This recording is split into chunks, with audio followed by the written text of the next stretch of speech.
সমন্বয়কারীরা Kings পার্টিরা তারা second ইমাম হবে, সে বিষয়ে সংক্ষেপে আপনাদের সাথে শেয়ার করছি। দেখেন,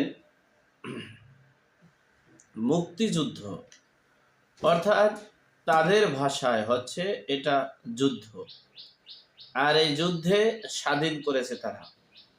আর স্বাধীন যখন করবে তখন স্বাধীন দেশের তারা যে আইন পাশ করবে স্বাধীনভাবে সেটাই প্রতিষ্ঠিত হবে।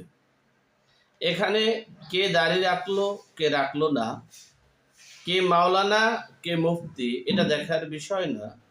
কিন্তু এই আন্দোলনে যারা অংশগ্রহণ করেছে তাদের মধ্য থেকে একজন ইমাম, মসজিদের ইমাম নিয়োগ দিতে হবে। যদি ইমাম বহাল থাকে তাদের শুভাকাঙ্ক্ষী, তাহলে সেকেন্ড ইমাম হিসেবে প্রতিষ্ঠিত করতে হবে।